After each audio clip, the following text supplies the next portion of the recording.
नमस्कार, स्वागत है आपका। आपके साथ मैं हूं राजेंद्र देव। बीते कई दिनों से नेपाल के सियासी गलियारों में नेपाल का एक नक्शा तैर रहा है। इस नक्शे में हिंदुस्तान के हिस्से को भी नेपाल ने अपना बता दिया है। इस सवाल का जवाब बहुत मुश्किल नहीं कि नेपाल किसकी शय पर यह सब कर रहा है, क्योंकि एक बार पहले भी नेपाल ये हिमाकत कर चुका है। हालांकि तब मामला बिगड़ते बिगड़ते बन गया था, लेकिन इस बार ये गंभीरता की ओर बढ़ रहा है। ऐसे में आपको समझने की ज़रूरत है कि पूरा विवाद है क्या।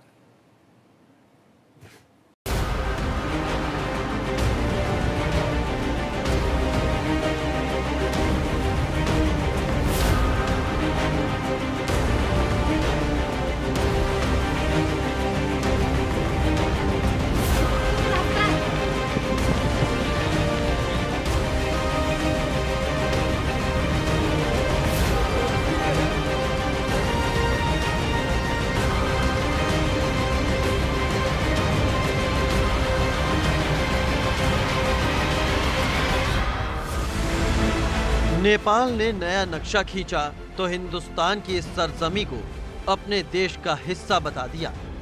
अब इसे लेकर संसद में प्रस्ताव भी पेश कर दिया है। हालांकि इस प्रस्ताव पर भारत ने पहले ही आपत्ति जताई है। माना जा रहा है कि नेपाल का ये कदम चीन के दबाव में उठाया गया है।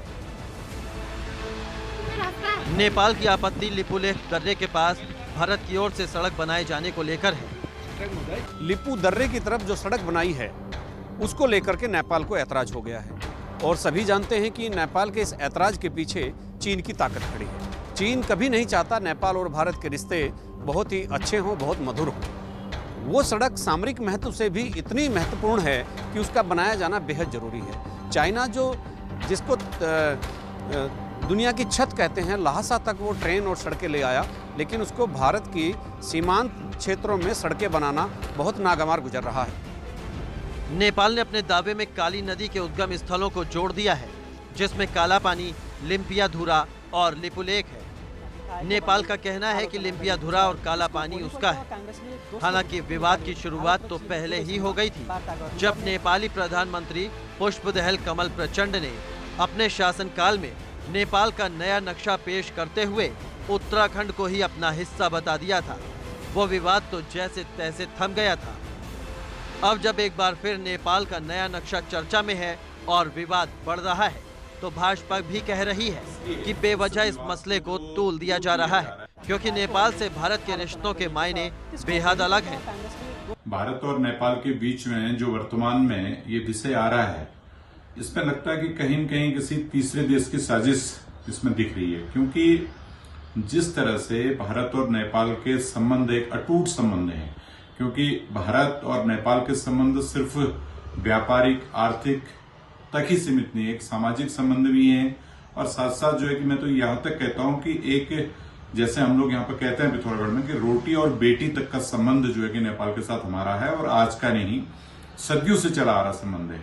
जिस विषय को लेकर के आज नेपाल ने इस विवाद को प्रारंभ किया है, वो विवाद मुझे लगता है कि कहीं दूर दूर तक कोई विवाद इसलिए नहीं है क्योंकि 1816 में जब ब्रिटिश शासक और गोरखा राजाओं में संधि हुई थी, उस संधि में बिल्कुल एकदम क्लियर कर दिया गया था कि महाकाली जो नदी है, महाकाली नदी के उस तरफ का जो पार्ट होगा वो नेपाल होगा, और इस तरफ का जो पार्ट होगा वो भारतवर्ष होगा।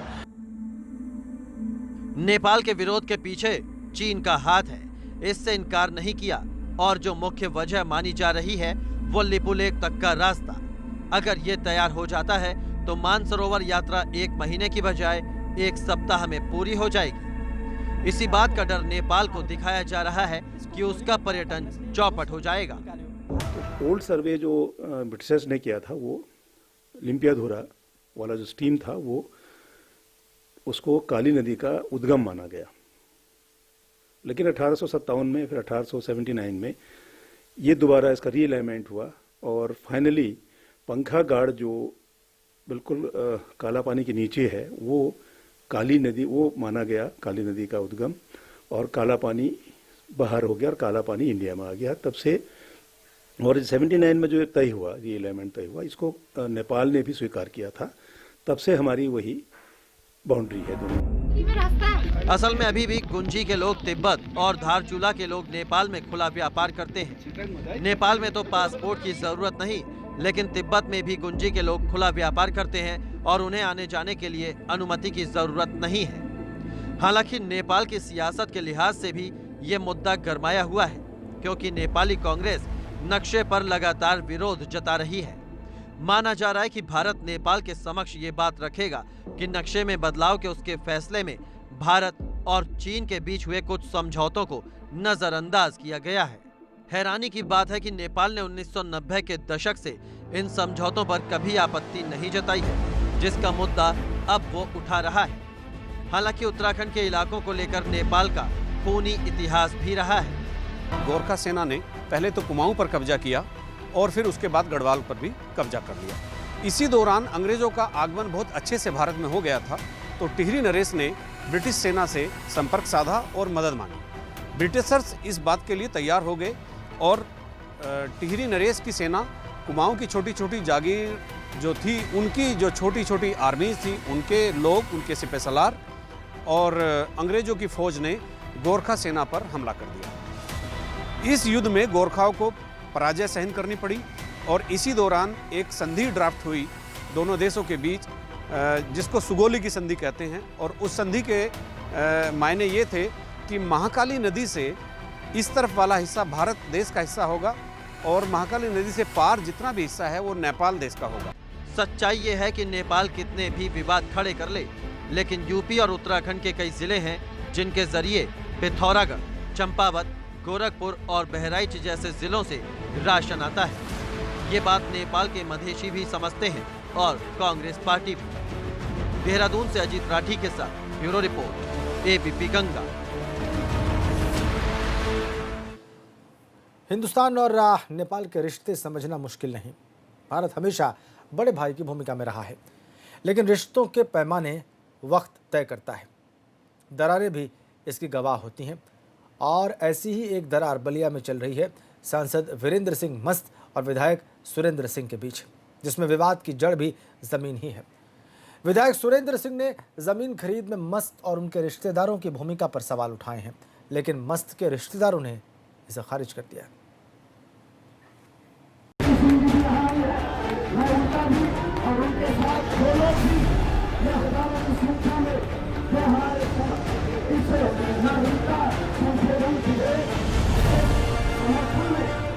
उत्तर प्रदेश की सियासत में बलिया से विधायक सुरेंद्र सिंह का नाम किसी पहचान का मोहताज नहीं है। आपने हैरान करने वाले बयानों से अब तक विधायक ने पार्टी को कई बार चर्चा के मैदान में अव्वल बनाया है। इन तस्वीरों से भले ही आपको सर्दी के मौसम का एहसास हो रहा हो, लेकिन सच्चाई ये है कि सुरेंद्र सिंह प्रदेश और जिले की सियासत को गर्म रखने में माहिर हैं। कोरोना का इलाज खुद करने से लेकर तमाम मुद्दों पर विधायक की बेबाक राय पार्टी लाइन को तोड़ती नजर आ चुकी है। लेकिन इस बार का मामला पार्टी लाइन से बाहर का नहीं, बल्कि पार्टी के भीतर का है, जिससे माना जा रहा है कि जिले की सियासत के साथ ही प्रदेश की सियासत में उबाल आना तय है। विधायक सुरेंद्र सिंह सुर्खियों में रहने के आदी हैं। अब सांसद वीरेंद्र सिंह मस्त भी चर्चा में हैं, मगर इस बार मामला पेचीदा हो गया और इसकी वजह है भाजपा के दोनों नेताओं का टकराव, जिसकी जड़ बनी जमीन। आरोप सुरेंद्र सिंह ने लगाए हैं सांसद पर रिश्तेदारों को फ़ायदा पहुंचाने का, लेकिन रिश्तेदारों ने विधायक के आरोपों को खारिज कर सांसद का बचाव किया है। मज़ेदार यह है कि दोनों के तर्क उन्हीं किसानों के दम पर है जिनकी ज़मीनें हैं। सही जो है कि नहीं, हमारे दादा के ज़माने से जमीन जानता रहा कागज। ये पूरा मामला जुड़ा है 25 बीघे की जमीन से, जिस पर विधायक जी का दावा है कि यहाँ पशु मेले का आयोजन होता रहा है। इस जमीन को सांसद वीरेंद्र सिंह मस्त के रिश्तेदार ने धोखे से अपने नाम लिखा लिया है।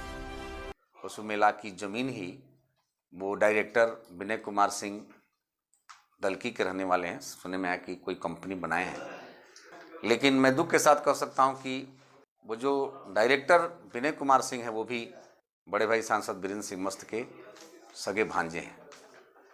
अब इससे बड़ा दुख की बात और कुछ नहीं हो सकता है कि इतना बड़ा घिनौना काम जान करके भी कोई यदि ऐसा करता है, अनजान में कोई करे तो अच्छी बात नहीं, अच्छी भाई हो जाता है, लेकिन जानबूझ करके यदि कोई इतना बड़ा घिनौना काम करता है तो हमारी समझ से राजनीति में इससे गिरा हुआ कोई काम हो नहीं सकता है, और इस काम की मैं निंदा करता हूँ।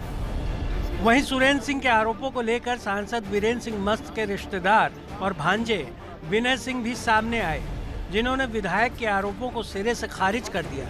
जमीनें विनय सिंह ने ही खरीदी हैं, लिहाजा उन्होंने जमीन को व्यापारिक इस्तेमाल और किसानों के हित में करने का दावा किया है। पहला तो ये है कि मैंने जो भी ज़मीन खरीदी है उसमें जो भी सरकार का जो राजस्व बनता है, किसानों का जो मुनासिब जो पैसा बनता है, वो सारी मैंने विधिक तरीके से जो भी रजिस्ट्री विभाग में होता है वो सारी चीज़ें मैंने देख करके ज़मीन लिखवाई है। दूसरा, किसी सांसद के परिवार का सदस्य होना या रिश्तेदार होना ये कहीं से कोई अपराध नहीं है। आप हर बात को सांसद से जोड़ देना, हर बात का राजनीतिकरण कर देना, इसका क्या उद्देश्य है मुझे नहीं पता है। विधायक जी इस बातों को ज़्यादा अच्छे से इसका खंडन करेंगे। मजेदार ये है कि सुरेंद्र सिंह जिन किसानों के हवाले से सांसद मस्त पर आरोप लगा रहे हैं, वो किसान कहीं न कहीं विधायक के दावों से किनारा कर रहे, यानी कि जमीन को धोखे या किसी गलत तरीके से बेचे जाने से इनकार किया है और खुद का मालिकाना हक जमीन पर बता रहे हैं।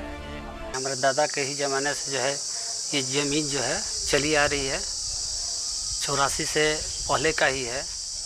कितनी ज़मीन थी आपकी? ज़मीन करीब 5 बीघा में 1 कट्ठा के आसपास कम थी। उसमें टोटल हम लोग जो है कि नहीं, जितनी भी फैमिली के मेंबर हैं सब लोग बेच दिए। तो किसको ज़मीन आपने बेचा? ये विनय सिंह को दिया। नहीं, ये सब निराधार बात है, ये कोई गलत बात है। ये तो हम लोग के दादा ज़माने से ही चली आ रही है। हम लोग मतलब कि उस कागज़ में जो है मैंने नाम वगैरह सब दर्ज है ही है जो है। जमीन हम लोग का कागज में रहा हाँ न, तो बलघाटा में कहा लो कि है वहाँ पर। अब जहाँ हो तो हम लोग बिक्री करा। कितनी ज़मीन थी आपकी? 5 एकड़। किसानों के बयान से ये मामला और पेचीदा हो गया है। वैसे वीरेंद्र सिंह मस्त को लेकर बीते दिनों सवाल उठे थे, जब उनकी गुमशुदगी के पोस्टर लगाए गए थे। सूत्रों की माने तो जिले में उनके खिलाफ चल रहे माहौल को सियासी तौर पर भुनाने की कोशिश के आरोप भी सुरेंद्र सिंह पर लग रहे हैं। किसानों की जमीन पर छिड़ी जंग का एक पहलू ये भी माना जा रहा है कि सुरेंद्र सिंह वीरेंद्र सिंह मस्त की सियासी जमीन हथियाना चाहते हैं, लेकिन रिश्तेदारों के बहाने ही वीरेंद्र सिंह मस्त भी मजबूती से खड़े हैं ताकि उनके पैरों की तले जमीन खींची न जा सके। अजय भारती, एबीपी गंगा, बलिया। अब ये अहम का टकराव है या सियासी टकराव, ये तय कर पाना मुश्किल है, लेकिन टकराव तो अयोध्या में राम मंदिर निर्माण को लेकर भी दिखाई दे रहा है संतों के बीच। भव्य मंदिर बने इस पर तो सभी सहमत हैं, लेकिन पत्थर कौन सा लगे और मंदिर कितना ऊंचा बने, इसको लेकर नया विवाद शुरू हो गया है। और अब इस मामले में मुख्यमंत्री और प्रधानमंत्री तक से दखल देने की बात की जाने लगी है। पूरा मामला देखिए।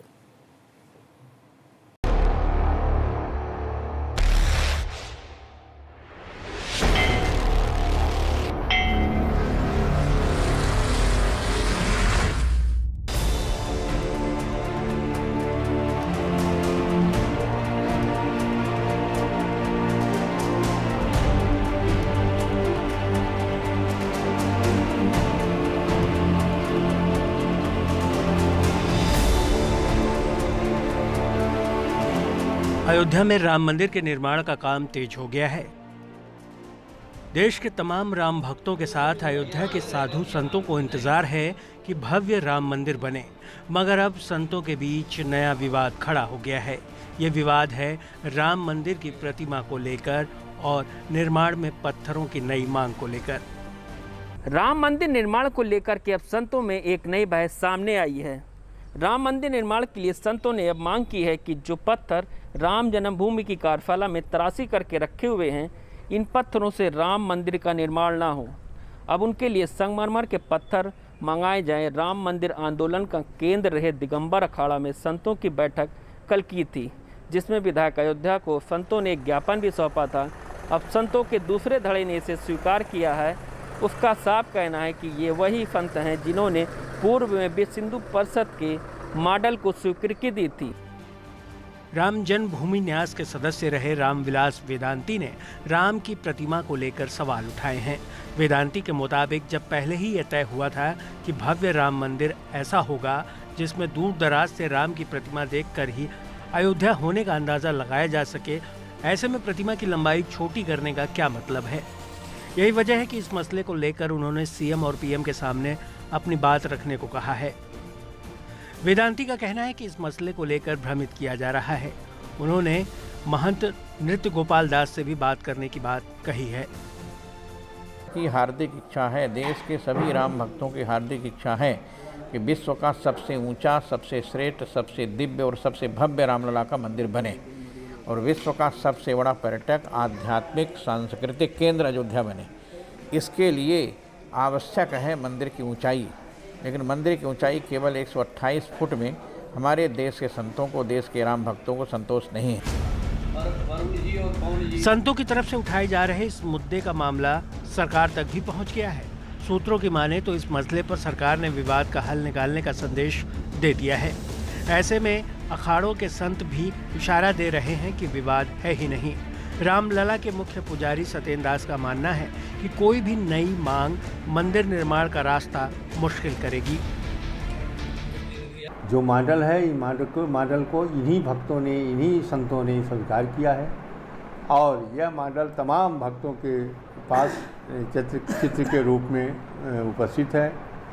ऐसी स्थिति में जिस प्रकार का मॉडल और जिस प्रकार का शिखर यह मांग कर रहे हैं कि यह शिखर ऐसा बने कि जो कराची से, श्रीलंका से और नेपाल से दिखाई दे, वह कभी संभव नहीं है, अतिशयोक्ति है।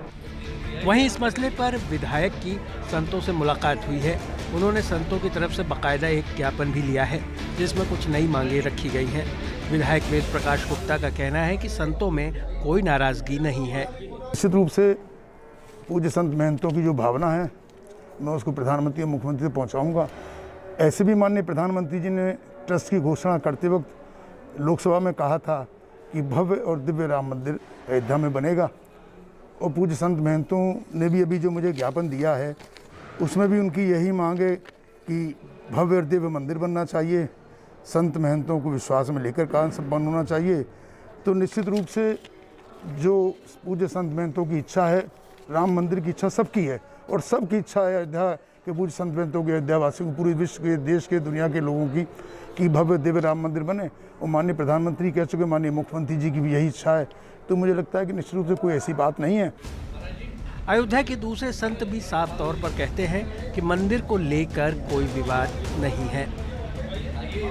अभी प्रयाग में हमारी बैठक थी केंद्रीय मार्गदर्शक मंडल के, सभी संतों ने एक स्वर से यह आवाज उठाई कि उसी पत्थर से, उसी मॉडल से हमें श्री राम मंदिर चाहिए, जिसको हम लोगों ने अब तक संकल्प ले रखा है। अब कुछ लोग इस तरह के कहना शुरू किए हैं कि अलग से ऊंचाई हो जाए, चौड़ाई हो जाए या दूसरे पत्थर के हो जाए। ऐसी कोई विवाद नहीं है, क्योंकि हर आदमी से राम जी से प्रेम है। सबकी इच्छा होगी कि हाँ बड़ा से बड़ा होना चाहिए, लेकिन वो तो राम जी के ऊपर है। राम जी की जो इच्छा होगी होगा वही।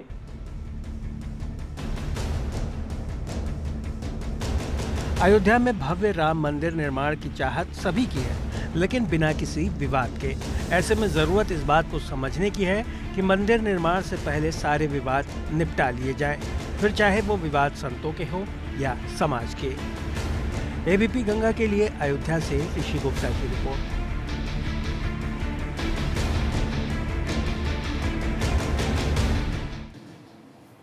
संतों की नाराजगी को संत समाज में खारिज कर रहा है निराधार मानते हुए, लेकिन ना नोएडा और गाजियाबाद में दिल्ली से दाखिल होने वाले लोग बॉर्डर पर जिन मुश्किलों का सामना कर रहे हैं उसने बड़ी नाराजगी का मुद्दा लोगों को थमा दिया है।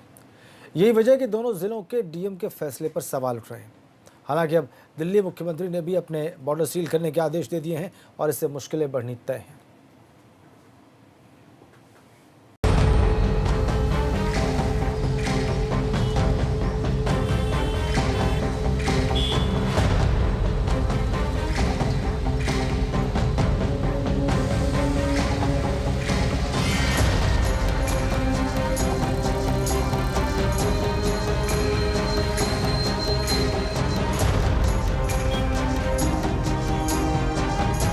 नोएडा दिल्ली बॉर्डर पर लगा जाम लोगों के उलझनों की सारी कहानी खुद ब खुद बयां कर देता है। बॉर्डर पर पसीना बहाते पुलिस वाले, गाड़ियों में तपते लोग उन आदेशों की गर्मी झेल रहे हैं जिसमें बॉर्डर पर दुविधा की हालत है। दिल्ली से यूपी बॉर्डर तक पहुंचने के बाद एंट्री मिलने की चुनौतियों का मजमून ये है कि रास्ता खुलेगा या नहीं, इसी में घंटों बीत जा रहे हैं। लॉकडाउन खत्म हो चुका है और अनलॉक की शुरुआत हो चुकी है और नोएडा में जो संक्रमण का दायरा है वो भी 450 के पार जा चुका है। जिलाधिकारी सुहास एलवाई ने काफ़ी ऐसे निर्णय लिए जिनकी काफ़ी सराहना हुई, लेकिन काफ़ी ऐसे निर्णय भी लिए गए जिनसे लोगों को परेशानी हुई। लोगों को जो जिलाधिकारी के निर्णय पर सबसे ज़्यादा परेशानी हुई वो था दिल्ली और नोएडा बॉर्डर, क्योंकि जिस तरह से गृह मंत्रालय ने रात गाइडलाइन जारी की थी शाम में कि सभी बॉर्डरों को खोला गया है, उसके बाद लोगों को लगा कि दिल्ली और नोएडा बॉर्डर भी खोल दिया गया है। लेकिन मुख्यमंत्री ने साफ तौर पे कहा कि गाजियाबाद और नोएडा में जिला अधिकारी ही ये निर्णय लेंगे कि बॉर्डर को खोला जाए या न खोला जाए। लेकिन जिला अधिकारी ने उस निर्देश को जनता तक पहुँचाने में काफ़ी देर कर दी।